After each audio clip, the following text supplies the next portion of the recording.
grass of summer, cross-legged facing each other with our melting coffees. And I said, what are we gonna do? Seriously, you guys, what are we gonna do? I mean, it just seems like the country is on this terrible path, and there are these awful wars, and journalism, which all three of us really cared about, is on the skids.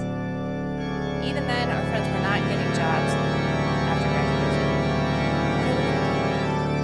What are we gonna do?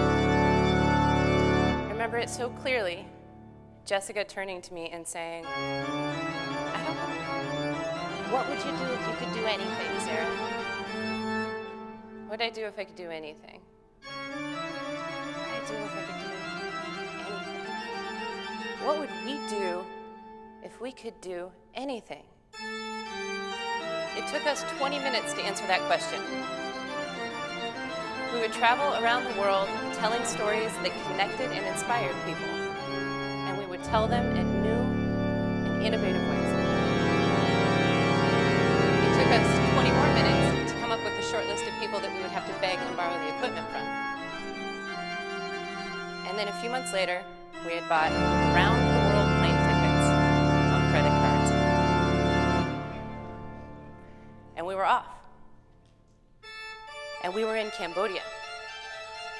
The first story that we told was of a former child soldier who had laid landmines all over Cambodia as a kid and devoted himself as an adult to demining the country. All he had to do that with was a stick and his foot. He would feel around in the minefields for the mines, pull him out with a stick. We followed him out to the minefields on mopeds, and he turned around and said, Every reporter must secure from the people along his beat a steady supply of the everyday happenings which fill most of the local news columns of a newspaper. The police station is frequently assigned to beginners. The cub reporter takes information and leads on news. Although he gathers the news, the outside man often does not write the story himself, odd as this may seem. Much of the time, he stays on his beat and phones in his information.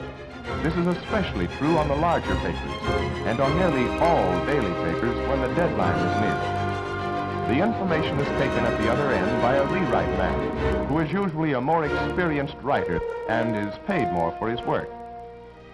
After the story is written, and before it is set up in type, copy readers edit it for errors, improve it here and there if they can, and write the headlines.